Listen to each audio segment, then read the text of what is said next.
In the previous lectures, we've looked at writing descriptors at level A1 and A2, and also several samples of writing at these levels. And now in this lecture, we will discuss about general strategies to teach writing to low-level students. We all agree that writing requires a lot of language processing in order to produce a message.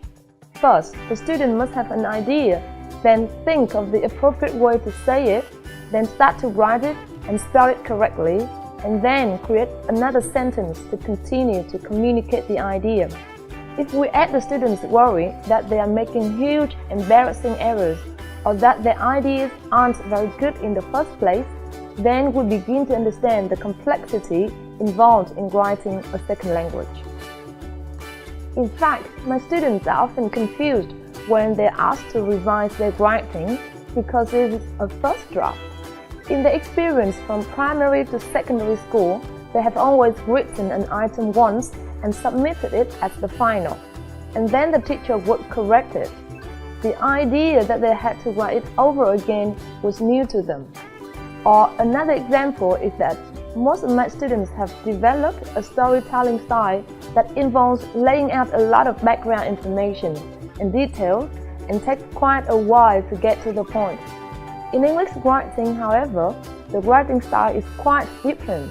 A topic sentence or a lead paragraph will tell us what the point is, and then everything written after that leads to direct conclusion. Many of my students have great difficulty connecting their ideas this way. Beginning level writing classes are challenging to teach because students have such a large number of challenges to deal with at the very beginning.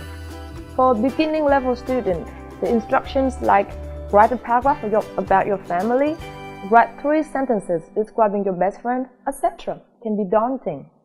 Rather than beginning your writing class off with such an insurmountable task from the eyes of the beginner, we should begin with some very concrete tasks leading up to those first few sentences or a short paragraph.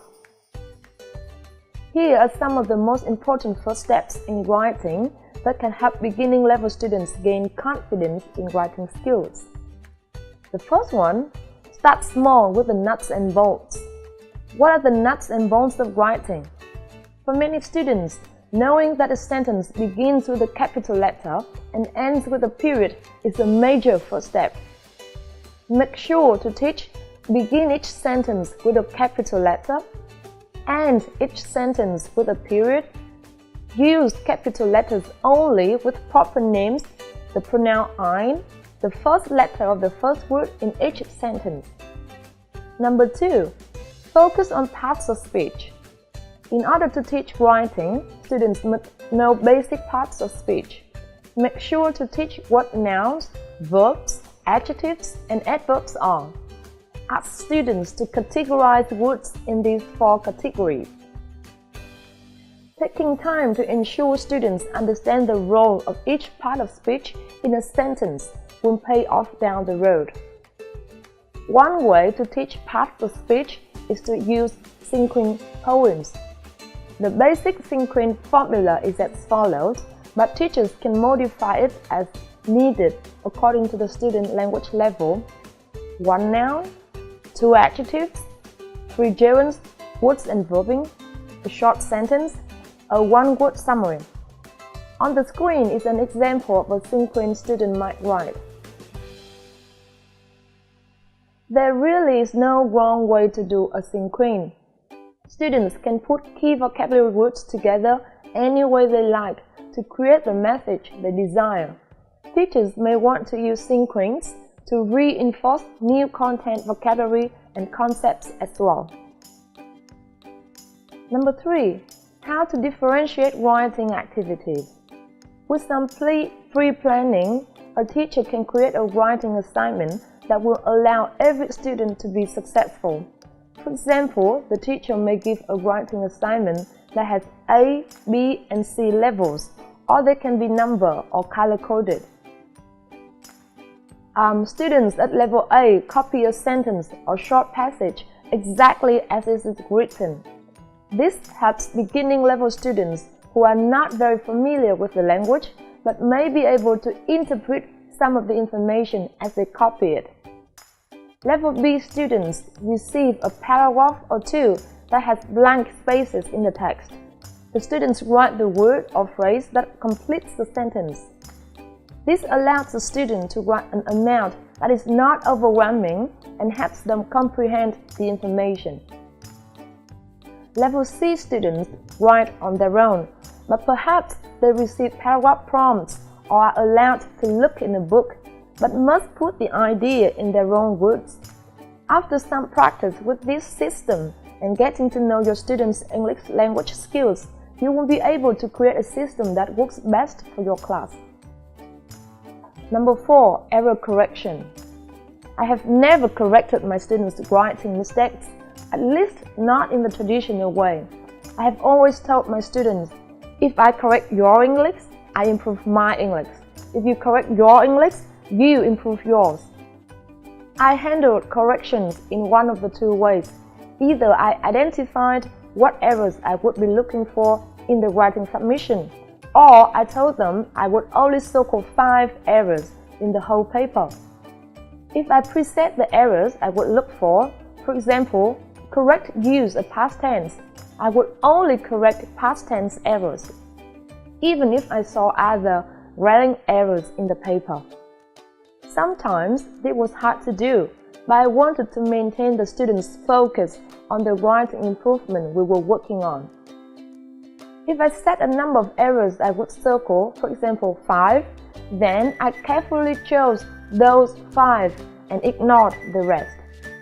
When I returned the papers, the students were responsible for correcting their own mistakes. If they weren't sure how to do it, they could check with a classmate, and if no one knew, then I would assist. The students would always ask, "Are these the only errors in the paper?" And I would tell them, no. They might be disappointed, but they came to understand the value of correcting their own errors when they submitted a piece of writing. Number 5. Quick write. In order to get students comfortable with the idea of just putting ideas on paper and not worrying about mistakes, we do regular quick writes.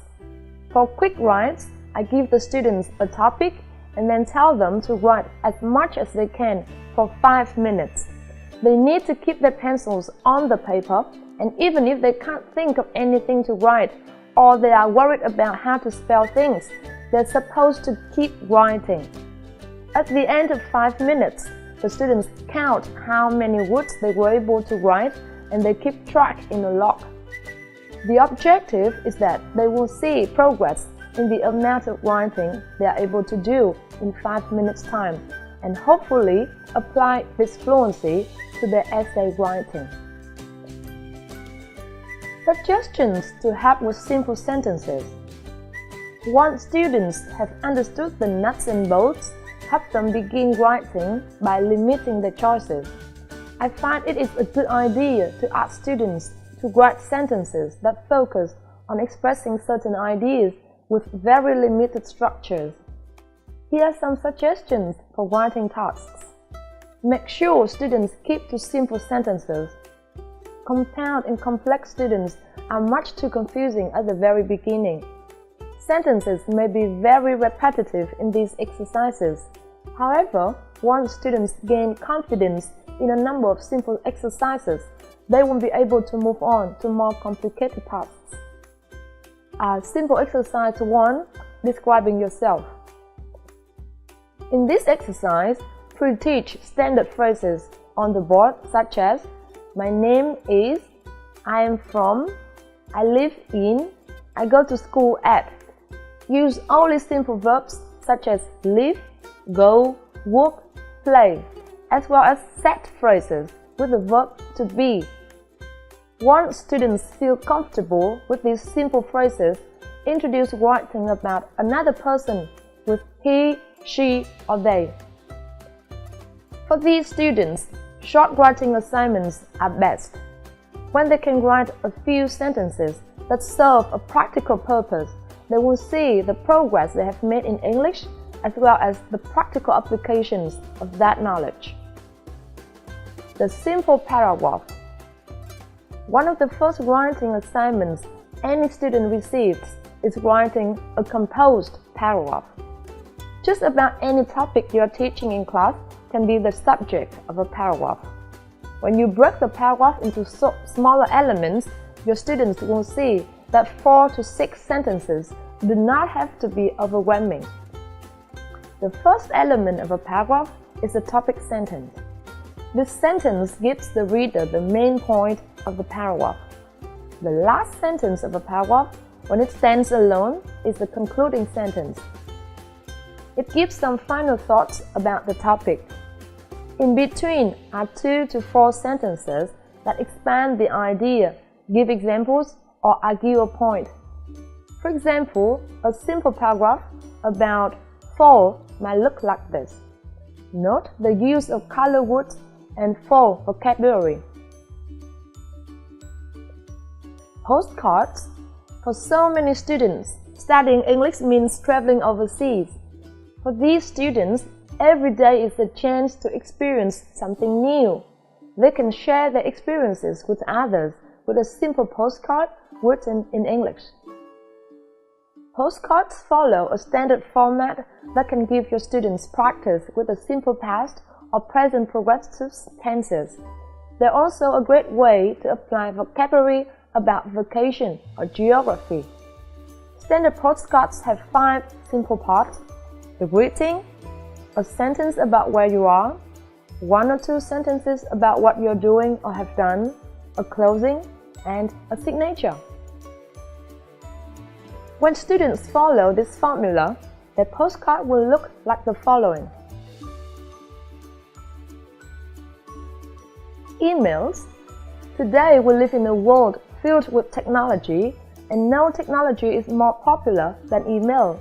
In the past, people wrote letters to each other, but email has almost entirely replaced written correspondence.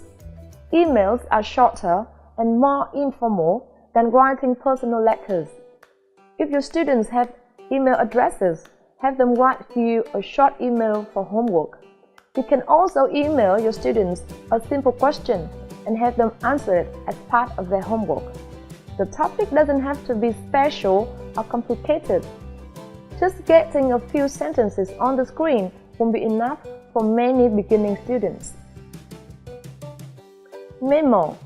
To keep student writing practical but still keep its goals attainable, have your students write a memo. Memos follow a certain format. They must include lines for to, whom, from, date, and subject. Memo bodies are often very short.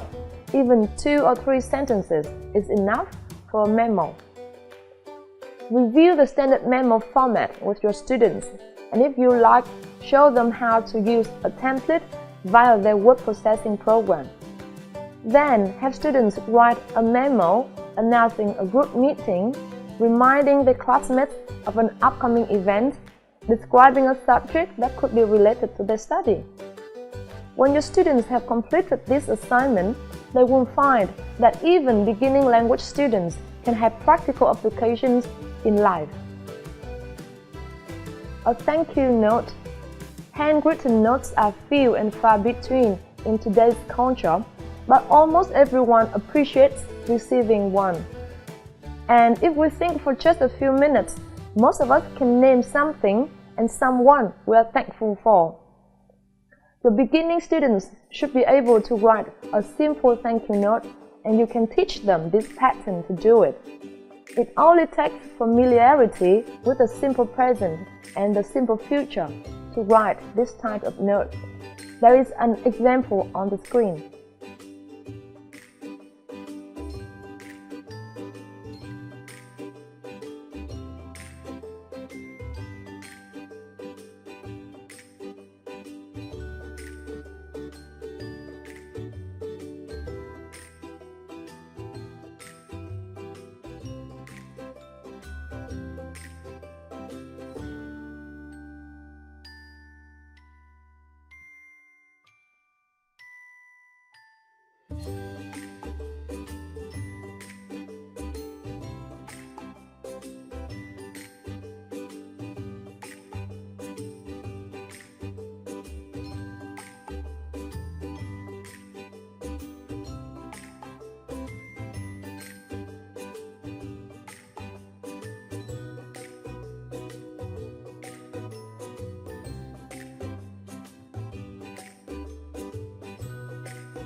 The last part is the key to teachers' checklist.